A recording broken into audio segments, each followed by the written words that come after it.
extremamente útil. Eu estou aqui para representar aquele que me enviou. Eu não tenho que me preocupar com o que dizer ou o que fazer, porque aquele que me enviou me dirigirá. Eu estou contente em estar aonde quer que Ele deseje, sabendo que Ele vai comigo. Eu serei curada na medida em que eu permitir que Ele me ensine a curar. No capítulo 4, as ilusões do ego. O primeiro, ensinamento certo e aprendizado certo. O oitavo, na página 58, oitavo parágrafo. O ego tenta explorar todas as situações, usando-as como formas de louvor para si mesmo, de modo a superar as próprias dúvidas. Ele permanecerá em dúvida enquanto acreditares na sua existência. Tu, que o fizeste, não podes confiar no ego, porque na tua mente certa reconheces que ele não é real. A única solução sã é não tentar mudar a realidade, que é de fato uma tentativa amedrontadora, mas aceitá-la como ela é. Tu és parte da realidade que permanece imutável, além do alcance do teu ego, mas facilmente acessível ao espírito. Quando sentes medo, aquieta-te e sabe que Deus é real e que tu és o seu filho amado com quem ele se compraz. Não permitas que o teu ego conteste isso, porque o ego não pode conhecer o que está tão além do seu alcance como tu estás. Não, ele é claro. O ego é isso, não tem como mudar, não tem como mudar o ego, não vai melhorar não adianta, é bobagem. Mas cada vez que você entrar nessa vida, né, que a gente fala, né, entrar na pira, né, é lembrar que a gente é o filho amado de Deus. Nossa, que dica boa, passo. Obrigada. É tão claro que mostra a gente que é confiar e entregar. E diz aqui que a solução sã é não tentar mudar a realidade. É que a gente quer criar a nossa... A gente quer criar nosso mundo, mas a realidade é única, é o que Deus criou. E a realidade é Deus e nós como filhos de Deus. E o ego fica... quando estamos no ego, nós queremos mudar isso. Assim, e só é isso, e essa realidade só é acessível ao espírito. Não adianta querer com o ego. O ego não é real, É. então... Não vai. Como diz meus alunos, não rola. Não rola. Fácil. O medo é a divisão na mente. Quando a gente fica dividido entre uma coisa e outra, isso é porque a gente está no ego.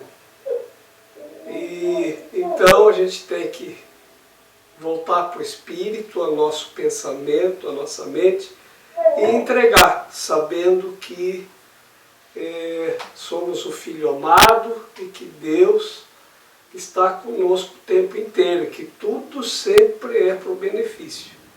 Mas essa ideia de que a gente quer mudar tudo da nossa forma é a coisa que é insana mesmo, né? E quando a gente viaja, como a gente viajou agora, o Egito sempre é muito complicado. Por quê? Porque a cabeça do pessoal é diferente da nossa. Eles pensam diferente. E aí nós queremos mudar, nós queremos que seja do nosso jeito. Não dá, tem que ser do jeito deles. Não adianta. Né? Se a gente diz que quer tal coisa e eles querem diferente, não tem jeito, eles não mudam. Né? E aí não tem o que fazer, tem que fazer do jeito que eles querem. É difícil a gente conseguir aquilo que a gente quer. Tem que ser toda uma engenhosidade, uma manobra, uma coisa, e quando a gente acha que ganhou deles, eles passaram a perna na gente. Passaram a perna na gente. Não tem jeito. Eles são muito espertos lá. Deve ser assim, é assim em todo mundo onde vai turista, né? Não tem jeito. A gente nunca ganha deles, né? Então, é porque o ego, a gente não tem como ganhar do ego, como quando se trabalha no ego, não tem ganho, né? Só tem divisão. E isso muitas vezes causa medo para a gente. Então a gente tem que sair do medo, procurar conduzir pelo caminho do amor, né?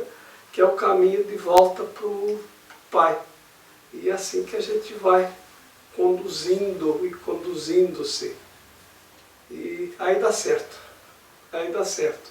A gente tem que descobrir através do ego o que ele permite que a gente alcance.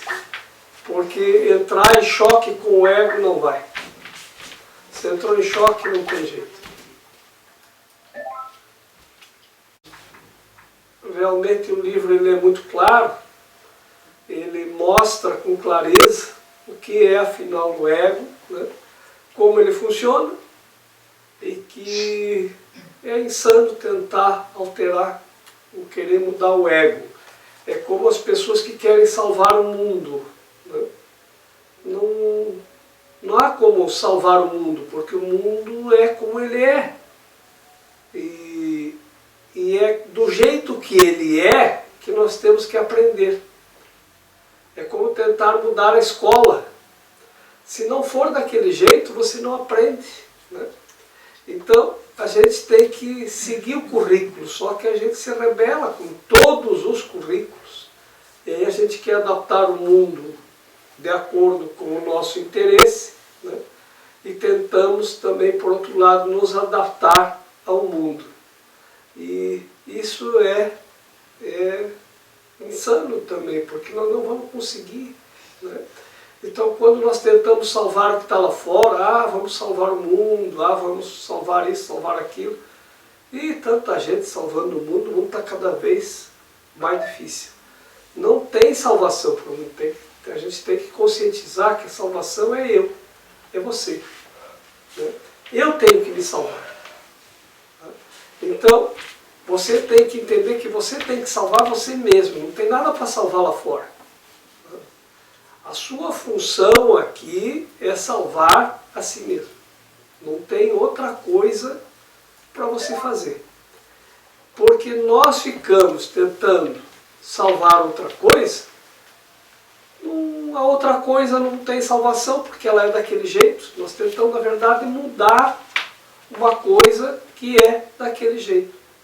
E nós fazemos isso tanto, né? Que vocês veem, a gente está fazendo tanta experiência genética para alterar as coisas. Tinha uma experiência uns anos atrás que a Volkswagen tinha uma fazenda na Amazônia, e eles estavam misturando, quando começou aquela história de misturar os genes das coisas, né? Aquelas experiências genéticas, alterar geneticamente as coisas, já alteraram tudo, né? Eles queriam misturar o gene do tomate com o do boi. O projeto chamava Boi Mate. Que daí a pessoa comia o tomate e teria comido o equivalente a comer o bifão, o churrasco, né? Isso não deu certo. E nenhuma mudança que se faz dá certo, porque você vê no trigo, eles aumentaram em 400 vezes na experiência genética o glúten que tem no trigo. Por isso que todo mundo está com problema de Celíaco. Por isso que ninguém mais pode comer pão, ninguém mais pode comer farinha.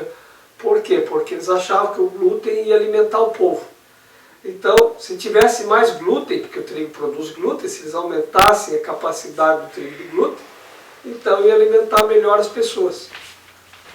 Mas de boas intenções nós sabemos que tem um lugar que está cheio, a gente não tem que mudar o mundo. A cada ação uma reação correspondente. Cada vez que nós tentamos mudar o ego, ou mudar alguma coisa no mundo, nós vamos sofrer a consequência disso. Tudo que nós estamos sofrendo é consequência das nossas tentativas de mudar o ego. e o mundo. Ao invés de usarmos a escola para o nosso aprendizado, a gente quer mudar. Tudo aonde a gente vai, a gente quer mudar. A gente quer mudar. A gente quer mudar. Né? E não tem jeito. A gente não... Quando se percebe, está querendo mudar. Aí estávamos lá parados no trânsito, que não andava de jeito nenhum. Olha, fica uma coisa inviável. A gente quase desistiu de ir. Tem coisa que a gente desistiu de fazer, porque não havia como. Aí a gente estava dentro do carro e ficava lá. Pois é, se eles fizessem um viadutão aqui, se fizessem... A gente via, um olhava para o outro e dizia, para de mudar o meu carro. Né? Deixa isso com eles. Isso não é nosso, nós não estamos aqui para mudar o trânsito, eles não contrataram a gente para isso. Então, mas é assim. Por quê? Porque a gente entra no ego e quer mudar. O ego quer mudar as coisas, não aceita nada do jeito que é. Por quê? Porque ele quer impor o seu jeito, o seu desejo. E isso é a coisa mais insana que tem. Então, o que ele diz? Entenda que o ego, ele jamais vai alcançar o inalcançável. Não vai conseguir. Ele nunca conseguiu e nunca vai conseguir alcançar a realidade. Nunca. Então, nós tentamos com o nosso ego alcançar uma realidade diferente. Cada vez as coisas estão mais complexas. Cada vez está mais complicado. A gente chega nos aeroportos, cada vez está mais complicado esses aeroportos. Cada vez está mais difícil de se locomover, cada vez parece que está mais, eles complicam mais. Aquilo que era fácil, tu chegava, pegava tua mala e saía. Hoje não é bem assim. Tu chega, pega tua mala, caminha, pega a esteira, pega a escada, caminha, pega o elevador, vai para cá, vai para lá. Agora tem que ir para tal lugar, agora tem que ir para tal lugar. Está cada vez mais difícil. O tempo que a gente perde com tudo, é uma coisa assim, tudo porque a gente fica tentando modificar as coisas. Não é que queiram fazer para piorar, mas o pessoal do futebol, desde criança que eu ouvia dizer, o que está funcionando a gente não mexe, porque pode piorar, né? Mas as pessoas querem mexer em tudo. Por isso que quando a gente chega lá, o trânsito está trancado, a gente começa a viajar. Né? Ah, mas se fizesse um túnel lá, mas se fizesse isso, mas se fizesse aquilo. Isso não é da nossa competência, né? A gente não foi contratado para fazer aquilo, a gente não está lá para isso. Fazer um sistema de um trem moderno japonês lá no carro. Botar um trem-bala lá para do lado todo. Não tem como, gente. Então, mas sempre vai ser a mesma coisa. Sempre o ego vai estar querendo mudar aquilo que está. E quando a gente percebe, porque para cada ação uma reação correspondente, né, vem o retorno. E alguma coisa deu errado. E aí complica tudo. E aí tu vai achar uma solução para aquilo. Basta ver o nosso legislativo. Moisés colocou os 10 mandamentos. Eram 43. Moisés reduziu para 10. De acordo com a necessidade dele, já tentou mudar. Aí perguntaram para Jesus, Jesus disse, só um. Siga apenas esse. O que era o mandamento? A lei. Quantas leis tinham? Só tinham 43 leis. Jesus disse, deixa.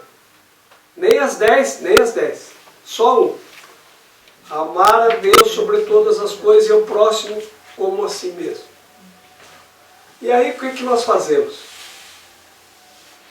Eu tenho dito, nós temos 500 e poucos deputados federais, 81 senadores. Cada cidade tem a sua assembleia de vereadores, cada estado assembleia estadual. Quantas mil pessoas nós temos no Brasil envolvidas em fazer leis?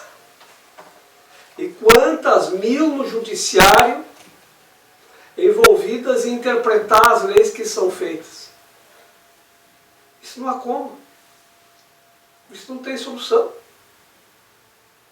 Ao invés de fazermos mais leis, nós devíamos fazer qual lei que a gente não precisa, até chegar a essa única. Amar a Deus sobre todas as coisas e o próximo como a si mesmo. Nós devíamos ir cortando essa lei que não serve para nada, isso não serve para nada, isso não serve para nada, isso não serve para nada. Porque se a pessoa não ama o próximo como a si mesmo, ele vai cometer erros. Então vai lá, corrige, você não está no amor. Né? Então é isso que esse parágrafo diz para a gente aqui também. Quando tiver no medo, dá-se conta que a coisa mais insana é ficar no ego, e a coisa mais sã é ir para o amor, ir para o Espírito. E aí tudo vai dando certo, tudo vai dando resultado, tudo vai funcionar.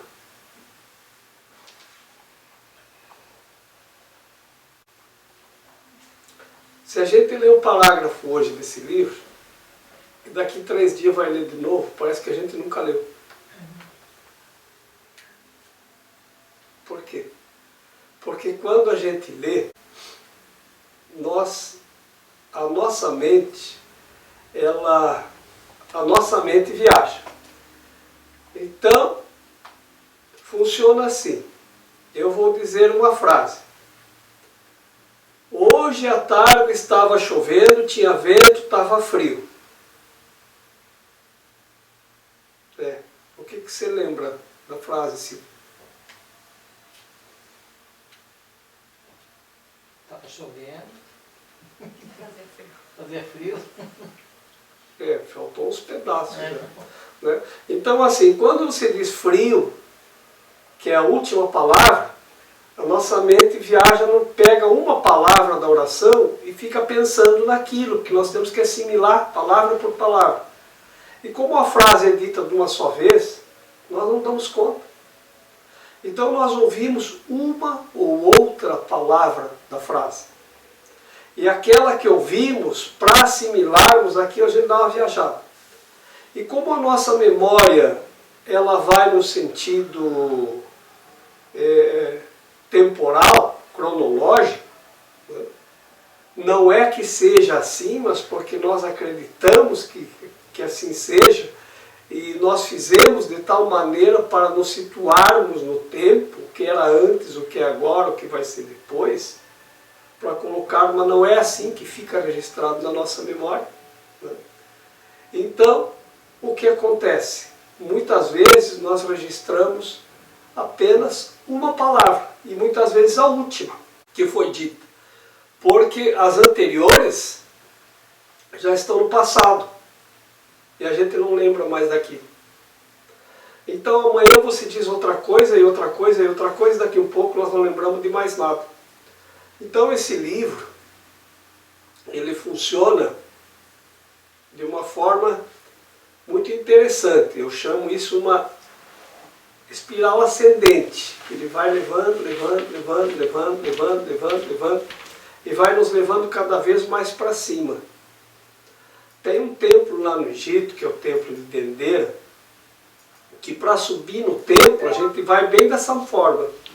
É uma escada em espiral, que vai assim, é uma rampa em espiral, vai assim, a rampa. E você vai subindo assim, em espiral, até lá em cima. E vai, e é bem alto. Todo feito em granito. E aí, depois para descer é uma rampona que vem assim, ó, uf! Então a descida é muito rápida. É quase um escorregador. Direto. Né? Então, porque é assim que funciona. Então a nossa mente, para subir, ela vai indo. Ela pega uma palavra, coloca aquilo como uma base, depois pega outra palavra, coloca como mais uma base, e a gente vai indo. Então esse livro ele vai dizer muitas vezes a mesma coisa, e muitas vezes de forma diferente, para que a gente possa acender na nossa mente essa espiral ascendente, né? E com a luz a gente vai crescendo e vai subindo. Deus não é o autor do medo. Tu és. Escolheste criar de modo diferente dele, fizeste, portanto, um medo para ti mesmo. Não estás em paz, porque não estás cumprindo a tua função. Deus te deu uma função muito sublime que tu não estás encontrando. O teu ego escolheu sentir medo ao invés de encontrá-la. Quando despertares, não serás capaz de compreender isso, porque isso é literalmente inacreditável. Não acredites no inacreditável agora. Qualquer tentativa de aumentar sua credibilidade meramente adia o inevitável. A palavra inevitável é amedrontadora para o ego, mas alegre para o espírito. Deus é inevitável e tu não podes evitá-lo, assim como ele não pode evitar-te. A gente não está cumprindo a nossa função. Deus não fez o medo. Nós não temos que trabalhar com medo. Mas nos parece às vezes o modo mais fácil de alcançar as coisas é pelo medo. Então o mundo, ele usa o medo para alcançar o poder. Sempre com medo.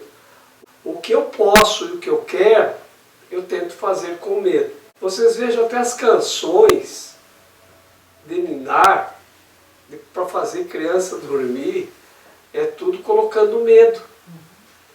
É bicho, papão tá em cima do telhado. Não acredita nisso não, viu, Anaê? Não tem bicho papão nenhum em cima do telhado. E não tem bicho papão. Tá? Então, mas é assim. Aí a criança fica com medo e dorme. Por quê? Porque a criança não quer dormir.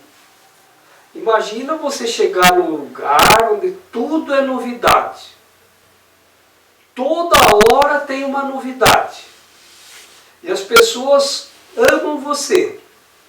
E todo mundo quer ficar junto com você, quer brincar com você, quer te agradar. Você vai querer dormir? Não quer. E aí você faz um esforço enorme para não dormir.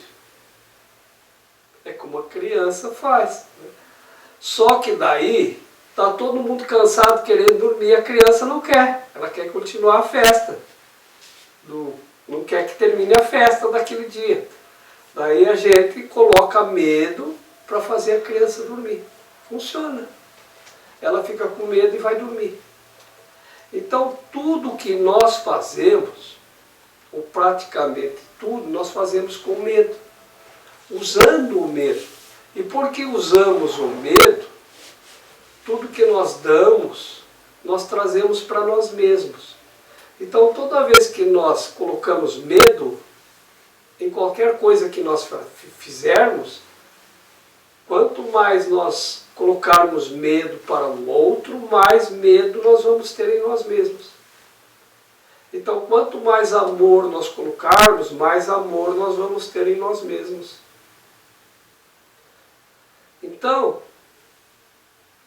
quanto mais nós conseguirmos exercitar, de estender amor para as pessoas, e por tudo onde a gente passa, o que a gente faz, mais amor nós vamos sentir.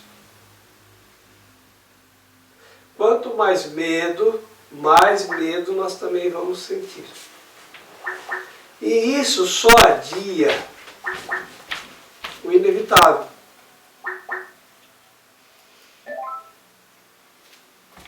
E Deus é inevitável. Não há como evitar Deus. E não há como Deus evitar você. Então nós, quando estamos no medo, nós estamos adiando esse momento de estarmos com Deus. De estarmos nesse estado de puro e perfeito amor. Então o medo realmente, ele nos tira do amor, ele nos afasta de Deus. Né? E nós escolhermos o medo, como ele diz, é inacreditável. Como é que alguém vai escolher o medo ao invés do amor?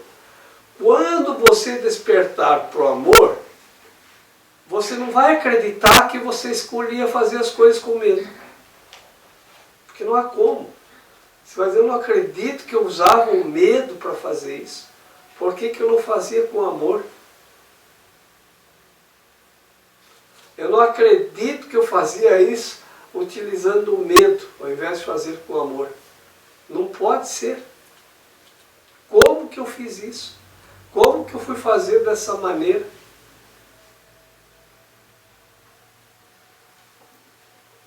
Então, Deus é inevitável. E isso é uma coisa maravilhosa de a gente ouvir e saber disso. Porque não há como evitá-lo, nós só estamos adiando. Então o que que a gente tem que fazer? Quanto menos medo, mais próximos estamos de Deus. Da alegria, do amor, da felicidade perfeita e da paz plena. Por isso, quando nós dizemos aqui, tu terás a plena paz e a felicidade perfeita, é porque isso é inevitável. Não há como não alcançar isto. Quando eu era criança, eu estudei um tempo no colégio de freira, e também fiz catecismo e tal, né? E frequentava a igreja católica, e frequento ainda, né? E aí a gente vê que o Antigo Testamento, ele, na tradução, não sei se realmente o texto original era isso, né? A tradução que a gente lê é de um Deus vingador, né? Um Deus raivoso, né? Um Deus bravo, que persegue, exige sacrifício e tal, né?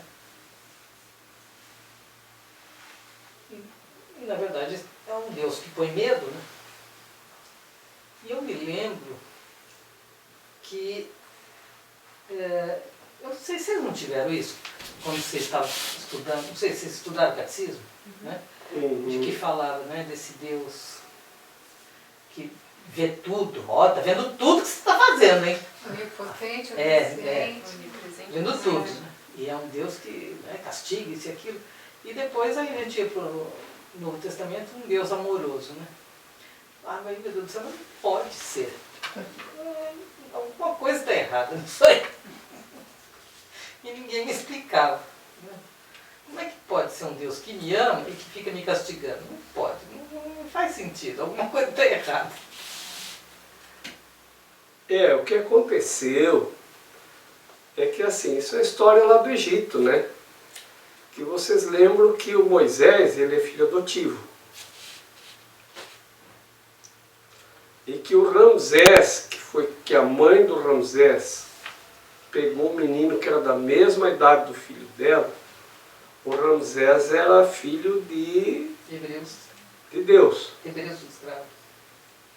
Mas o Ramsés era filho de Deus, aquela concepção pelo Espírito. Né? Assim como Jesus. Né? Porque todos os faraós do Egito eram concebidos pelo Espírito Santo. É uma pena que a gente não possa tirar foto lá dentro dos lugares onde estão essas inscrições. Né? Não é permitido, então a gente não tem como trazer isso para mostrar para vocês. Mas isso na Igreja Católica também está isso. Antes de entrar na Capela Sistina no Vaticano também tem.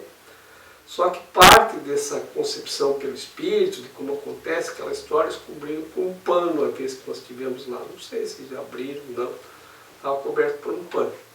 Mas, enfim, a coisa é que a diferença entre o Filho de Deus e o Filho dos homens é que quando nós temos um filho, já falei disso para vocês, né?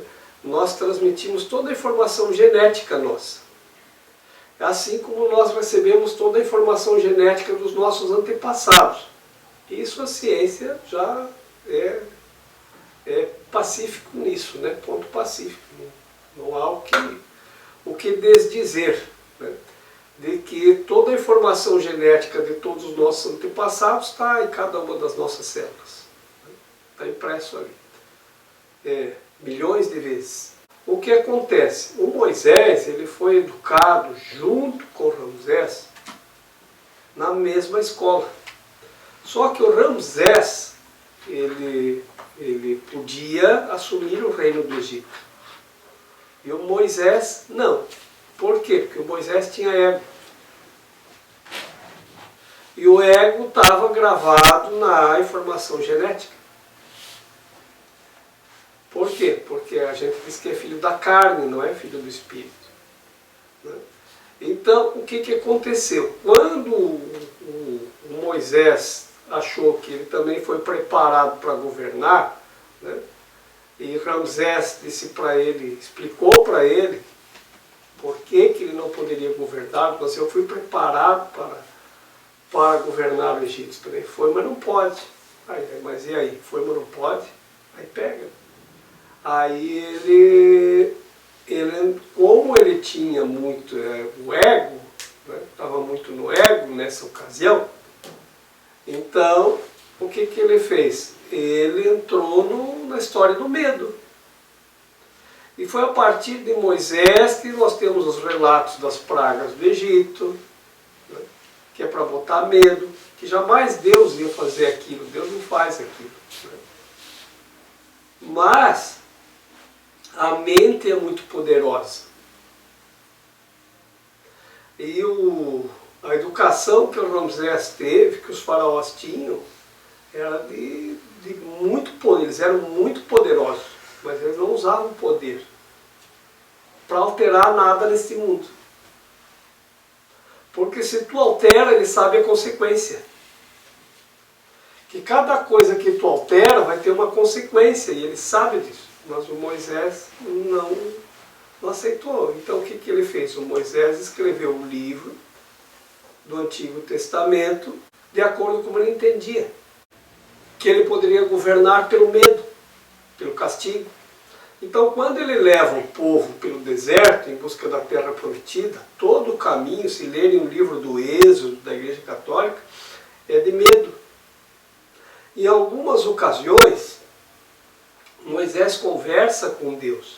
Por quê? Porque ele sabia, ele tinha essa conexão. Assim como Ramsés também tinha, como Jesus tinha. Então, quando chega, por exemplo, no Monte Sinai, Moisés conversa com Deus. Muitas vezes, durante o caminho do Êxodo, ele conversa com Deus.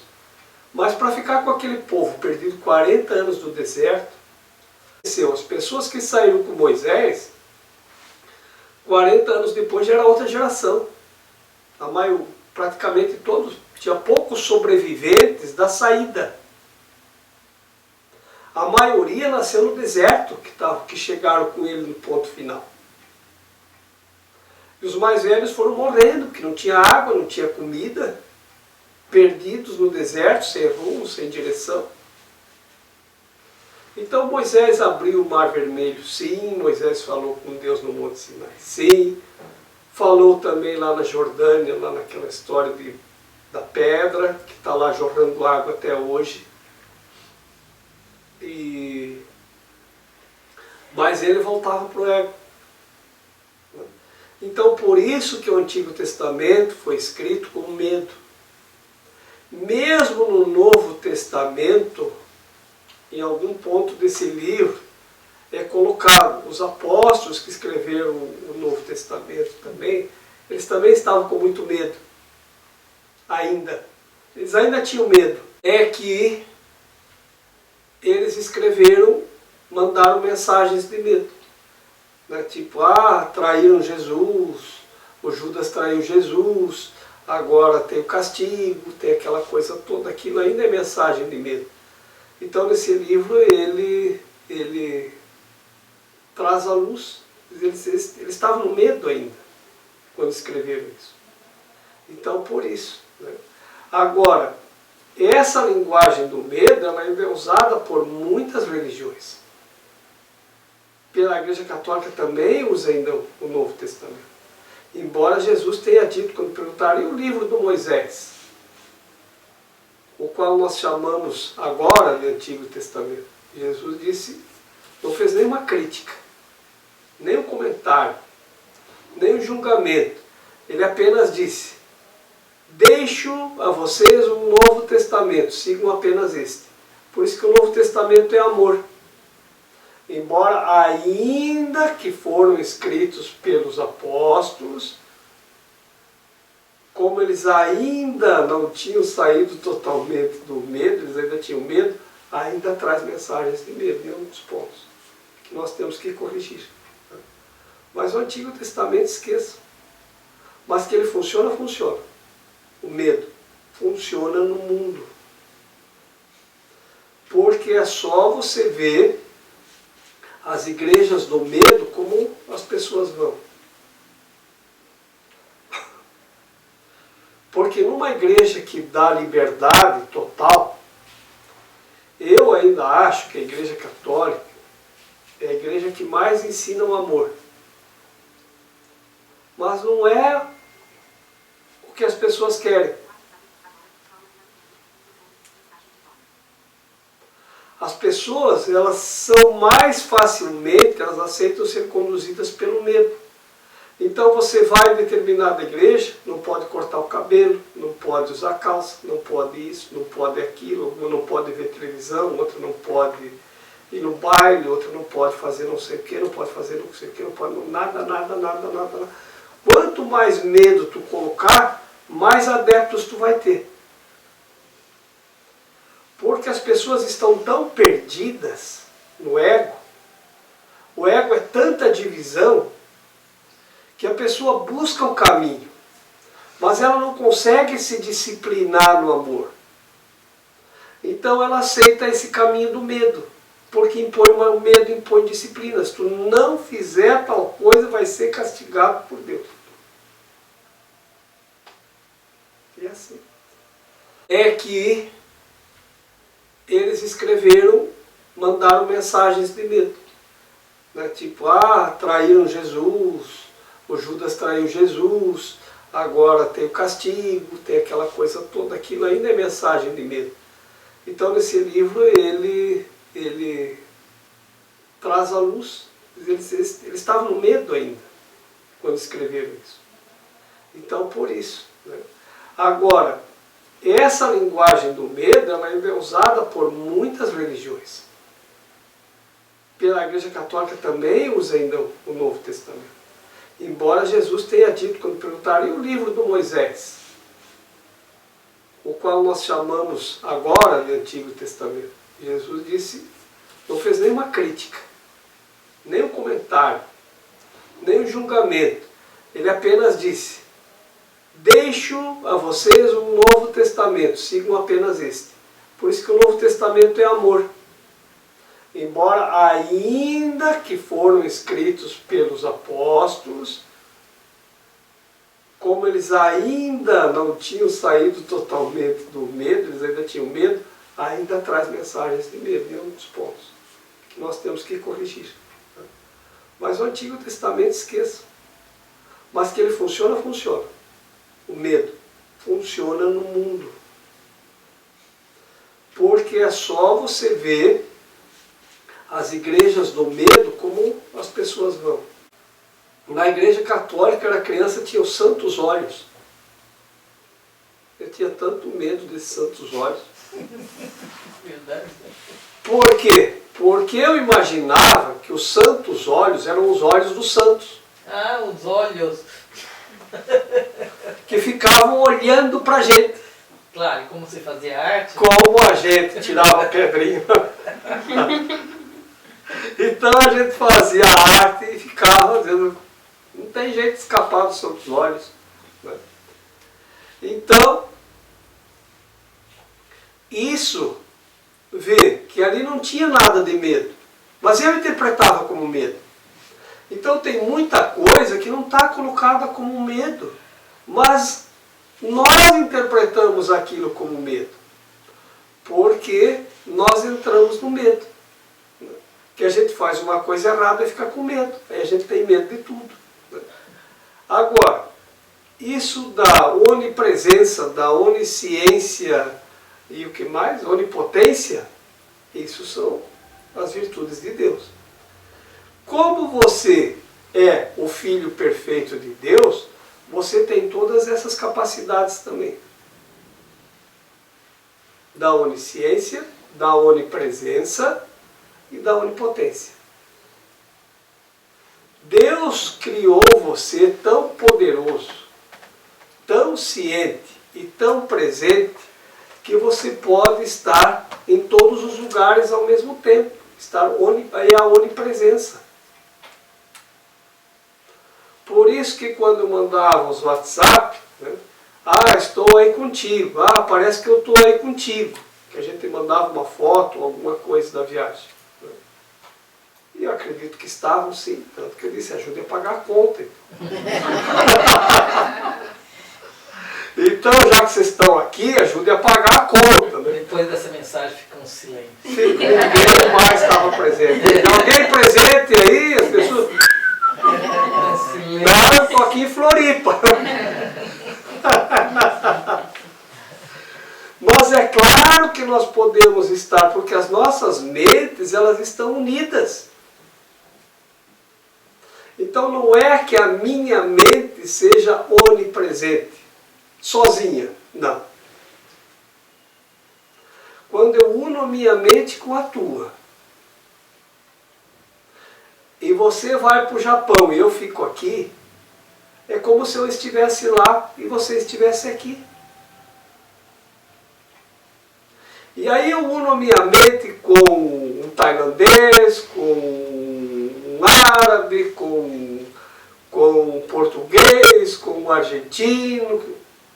E aí eu estou onipresente. E a ciência, cada vez ela trabalha mais para que nós nos demos conta disso. Olha essa nossa viagem. A gente estava 30 horas de voo daqui. E eu mandava WhatsApp, não dava tempo de chegar, alguém já respondia. Que lindo, tô aí. Olha, na hora que a gente clica, já vinha a resposta. Alguém já tinha visto e já estava respondendo.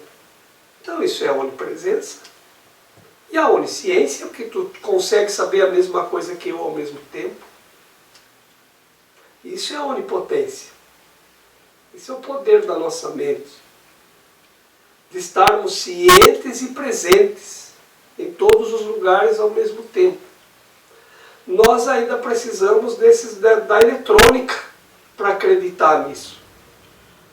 Porque nós ainda não acreditamos que nós somos capazes de fazer isso sem que haja um instrumento para fazer isso.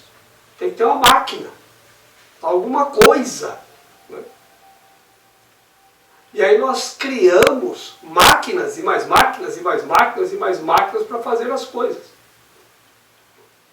Para substituir o poder da nossa mente. E aí quando a máquina faz, nós acreditamos.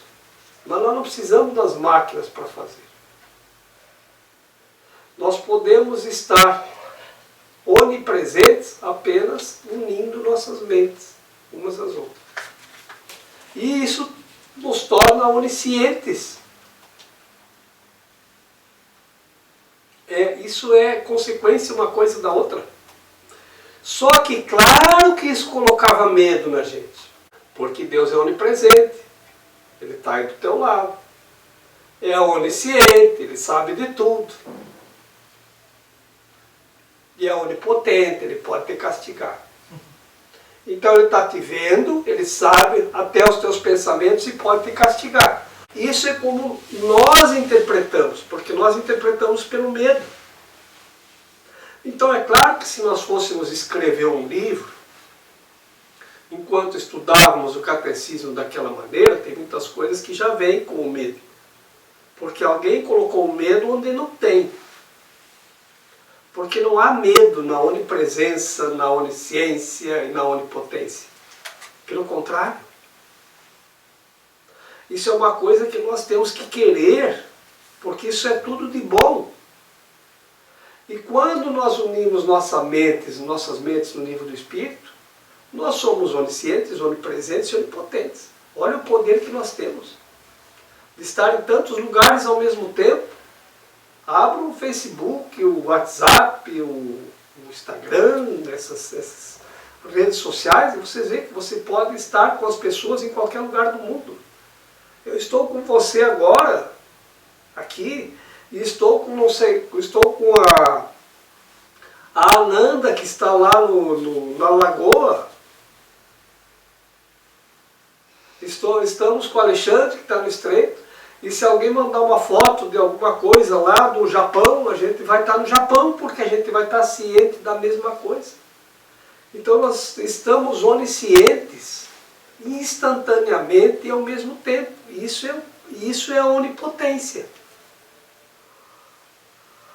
E é a onipresença.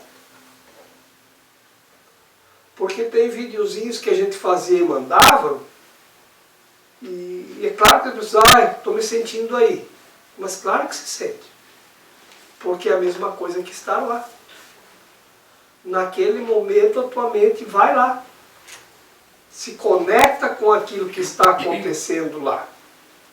Porque você acredita na onipresença. Porque você é isso. E você acredita na onisciência porque você tem esse poder da onisciência. E isso é o poder que nós temos, isso é a onipotência. Não tem nada que nós não podemos. Nada, nada, nada. E dessa forma, unindo as nossas mentes, é que nós podemos estar em todos os lugares ao mesmo tempo. Não é, eu vou meditar aqui sozinho, comigo mesmo. Sozinho ninguém vai a lugar nenhum. Mas a união das mentes faz isso. E vejo, né? Isso era uma coisa que nos amedrontava. Deus é onipresente, é onipotente, é onisciente. Claro que isso dava medo na gente. A gente não podia nem roubar a laranja do vizinho. Deus estava vendo.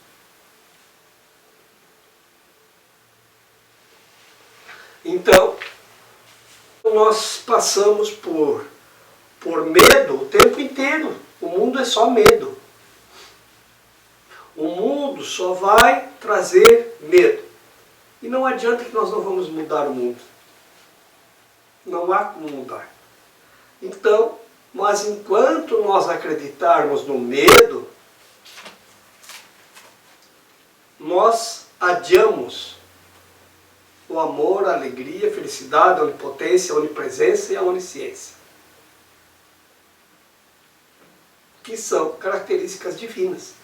Nós, divinos que somos, filhos perfeitos de Deus, temos que despertar para isso. Mas isso nos causava medo. Essa coisa de Deus é onipotente, Deus é onipresente. E ver como isso não tem cabimento. Agora a gente vê que não tem sentido nenhum ter medo de Deus. Da onipresença, da onisciência, da onipotência. Porque o nosso poder é ilimitado. Porque nós podemos estar cientes de tudo ao mesmo tempo.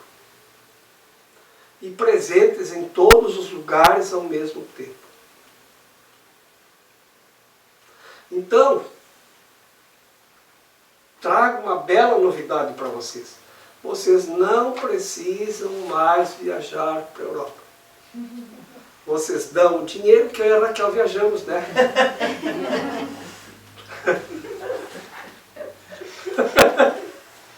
É a mesma coisa que vocês estarem indo. Ou vocês não acreditam na onipresença, na onisciência, na onipotência. Mas a ideia é essa mesmo. A ideia é essa. Que se nós acreditarmos nisso, nós vamos estar com a nossa mente ligada com alguém que está lá na Arábia. E nós vamos passar pelas mesmas compreensões. Por tudo isso.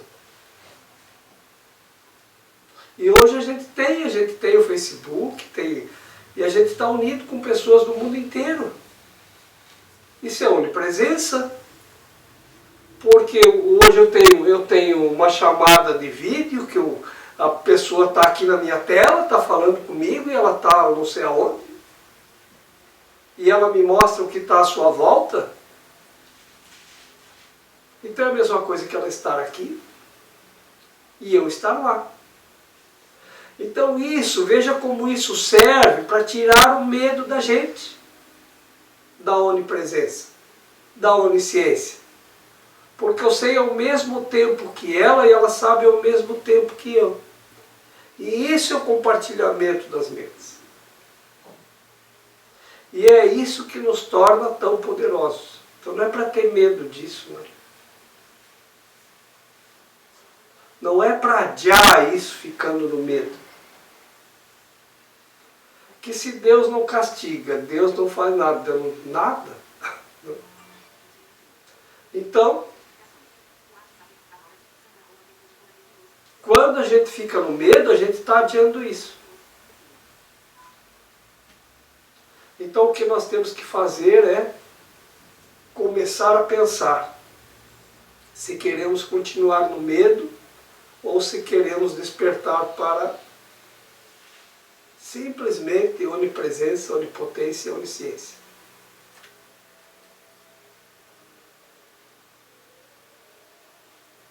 Simples assim. E tem mais, e não adianta a gente evitar Deus. Não há como. Nós vamos chegar lá. E isso é a coisa mais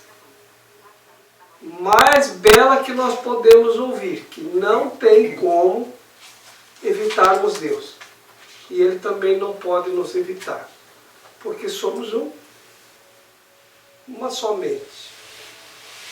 Como Jesus disse, eu e meu Pai somos um. Se nós começarmos a acreditar que eu e meu irmão somos um,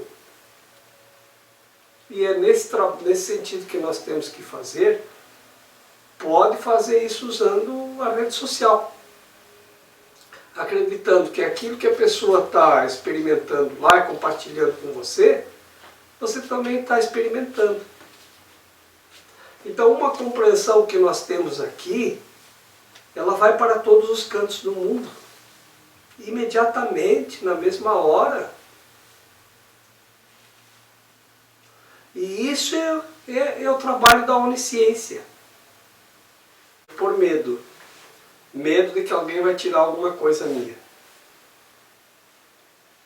De que eu vou perder um direito, de que eu vou perder uma vantagem, de que eu vou perder alguma coisa. É o medo da perda. Né? Então por isso, conquistei isso e agora vou perder. Né? Lutamos tanto e agora vamos perder. Né? É sempre o medo.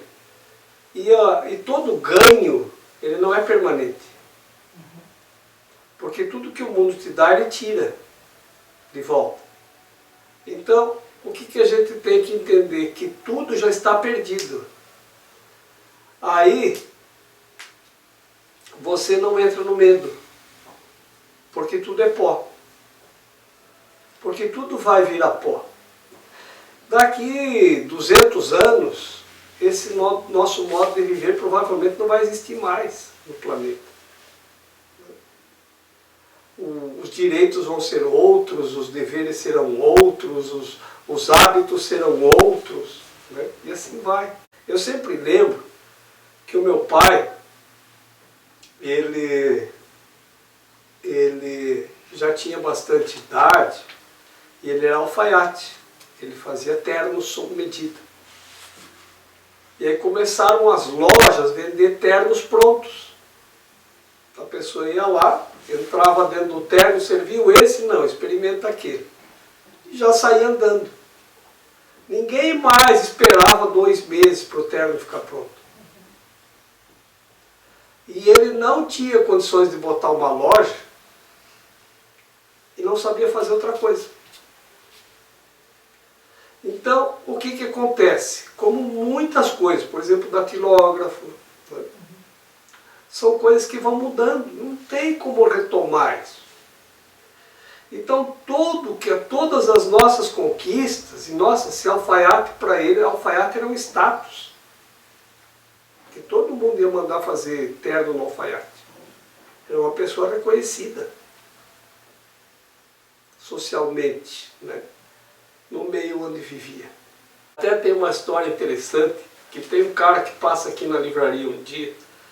De vez em quando ele passa aqui. Ele trabalha no departamento de estradas de rodagem. E ele acho que tem mais ou menos a minha idade, pouco menos, por aí. E um dia a gente estava conversando, disse, de onde você é? Eu nasci em Giruá. Ele disse, eu também. Mesmo? Aham, que Giruá é uma cidadezinha no Rio Grande do Sul. É mesmo? Digo, é. Eu digo, mas é mesmo? O que teu pai fazia? Meu pai era alfaiate. Eu digo, meu também. Opa! Irmão. Aí eu disse, mas que eu saiba só tinha um alfaiate lá naquela cidade. Não tinha dois. E agora? E agora, José? E aí ele disse, pois justamente, o que aconteceu é que quando chegou um alfaiate novo, meu pai se mudou para Porto Alegre porque não tinha lugar para dois. Que deve ter sido meu pai que espantou o outro. Então que a cidade era muito pequena, não cabia dois alfaiates. Aí o pai dele se mudou, foi para a capital. E lá ele se deu bem, porque lá ele tinha muito mais cliente do que uma cidade pequena. Então, vê como as coisas mudam, como há perdas, né? Mas sempre que ele passa aqui, a gente fala uma bagunça, né? Esse é meu irmão. O Jorge, ele ficou com medo da concorrência, né? É tudo medo. É tudo medo. Não há como ficar com dois alfaiates numa cidade. Era muito pequenininha a cidade. Não tinha, não dava renda para dois. Vê como tudo é medo de perder alguma coisa. Medo de perder o cliente, medo de perder o status, medo de perder uma vantagem. Então todos esses movimentos, eles são gerados pelo medo, não pelo amor. E o que a gente faz? Quando a gente entra num movimento desses, do medo, a gente entra no medo e sai fora do amor. E aí a gente começa a ter irritação, começa a ter estresse, começa a ter raiva, começa a ter ódio, começa a passar mal, começa a ter tumor, câncer, sei lá, tudo que tem, começa a ficar doente. Por quê? Porque isso deixa a gente doente. E o que o livro diz ali? Você não está cumprindo a tua função quando você está no medo. Essa não é a tua função. A tua função é o amor. E é assim que tu tem que funcionar. Funcionar no amor e não no medo. Então, se você entra numa panela do medo, mas não tem como você, não sai mais. Ou não sai tão fácil. Porque aquilo envolve tanto a gente que não há como separar depois. Não há como separar. Então é como você bater 3 frutas num liquidificador. Depois você não separa. Entra naquela massa do medo, que aquilo é como se fosse uma coisa só.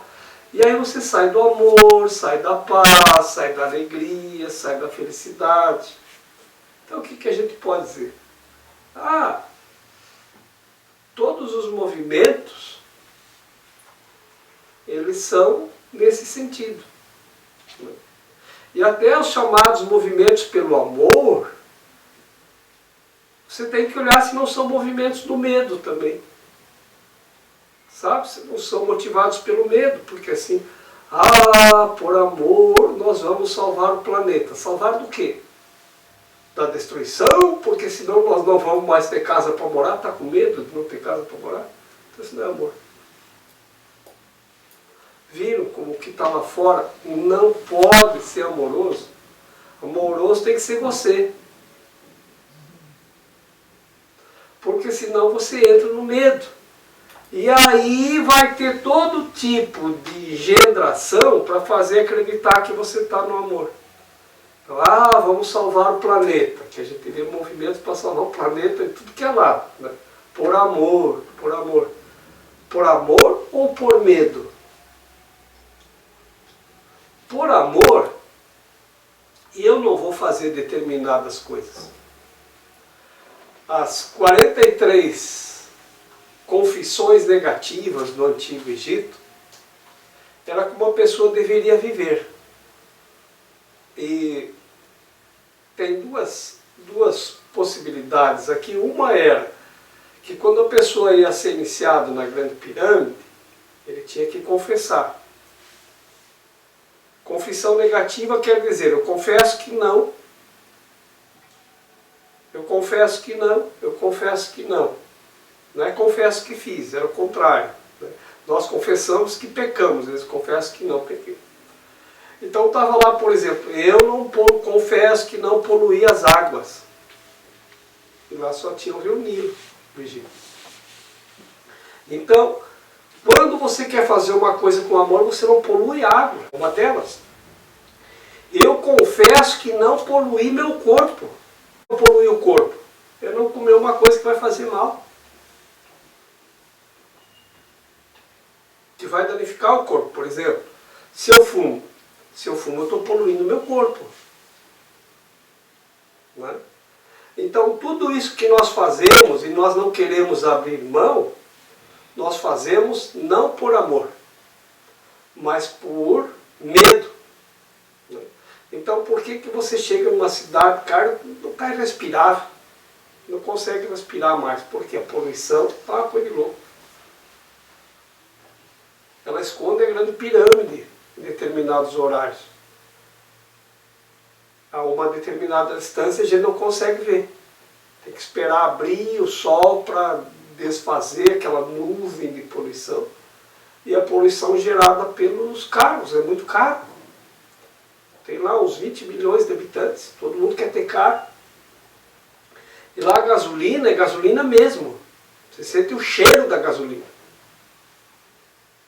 Que aqui ela é misturada com álcool, não sei o quê. E a gasolina mesmo é muito poluente, na verdade. Então ela libera muitos gases tóxicos no ambiente. E aquilo vai poluindo tudo. Mas quem quer abrir mão do carro? Ninguém. Aí vem uma nova geração, o que as crianças querem? Um carro. A gente estava lá na recepção do hotel, que tinha um casamento lá no hotel. Eu falei que a noiva estava triste. Nós também, vamos e venhamos, né? A noiva recém casou. A festa é no hotel. Né? Casou na mesquita. Ela veio para o hotel e eu passo na frente dela. Mas, meu Deus, o que eu perdi. Vai ficar triste. E volta. Eu estou aqui só para ser verdadeiramente útil. Eu estou aqui para representar aquele que me enviou. Eu não tenho que me preocupar com o que dizer ou o que fazer, porque aquele que me enviou me dirigirá. Eu estou contente em estar aonde quer que Ele deseje, sabendo que Ele vai comigo.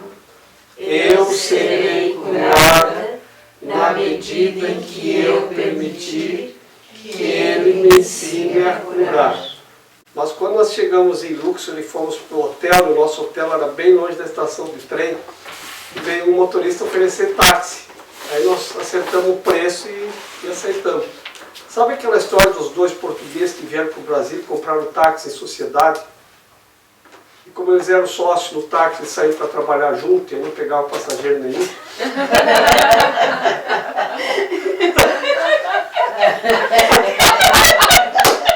Todo mundo pensava que o táxi estava ocupado. Mas você não consegue pegar um só passageiro.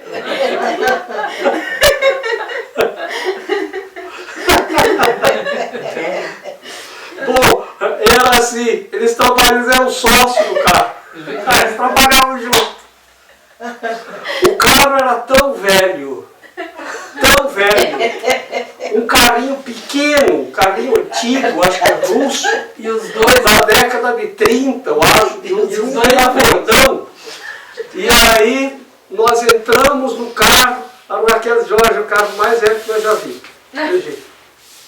A gente batia com a cabeça no teto, tinha que andar assim, porque o carrinho era muito pequeno. E os dois na frente e nós atrás. E aí, A mala em cima. e a mala em cima. Aí o carro parou. Aí eu disse, o que que foi? Que parou? Parou no meio da rua. Não é porque o porta-mala está caindo a tampa. Aí ele foi mais um pouco, parou de novo. O que que aconteceu agora? Não, é que a mala está caindo da grade. Aí ele ficou lá amarrando a mala com um pedaço de arame, não sei com o que. Ai, ai, ai. Uma